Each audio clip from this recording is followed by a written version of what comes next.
Hi, today I want to talk about the film Platform and the two characters I identify, Gwen and Beharit. Now I'll talk about the reasons. First, Gwen shows up with a book and calm confidence. He was like, I will do my time and keep my values. I recognize that mindset. I've often believed that if I prepare well and try to be decent, I can handle any system. The movie challenged that belief very fast. On the high floors, people have more food than they can eat. But on the low floors, there's almost nothing. The lesson is blunt. It's not only about good or bad people, the setup matters. The structure pushes everyone towards selfish choices, even if they didn't start that way. I felt that in real life too. There's many times I thought a space was fair, then I realized that the rules were quietly steering my behavior more than my morals were. Here's Budil in simple words. We each carry habits and expectations from our past. He calls that our habitus.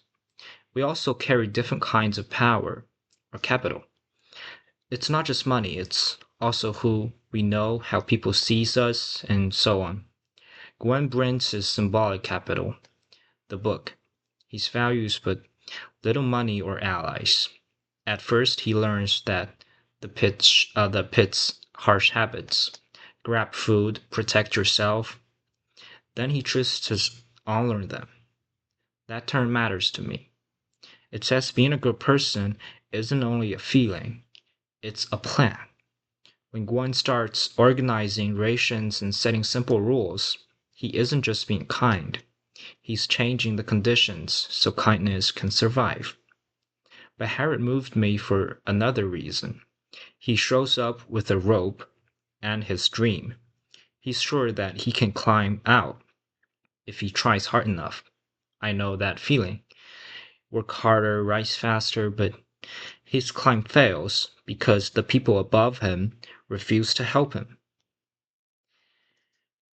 What I love is what Beharit does next. He doesn't quit. He changes the strategy.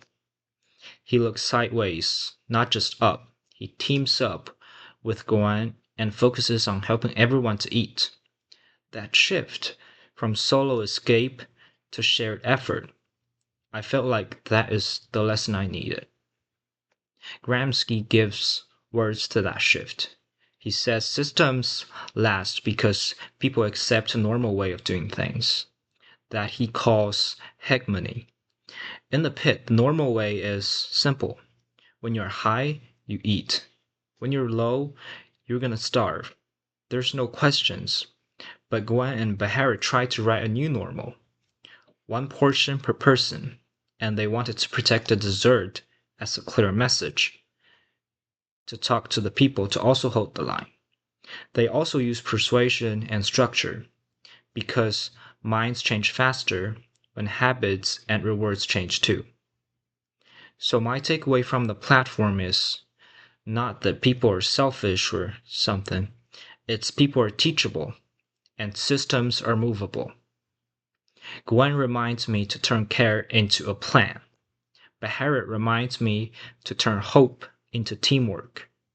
If we do both, then the next room we enter, no matter it's classroom, workspace, group chat, we can all run on a new common sense, one that protects dignity before it tests individual strength. If you remember just one thing from me today, let it be this. Don't only feel your values, build them. Write the rule, share the load, pass the plate, and pass the message. That's how conscience becomes coordination, and how a platform becomes a community.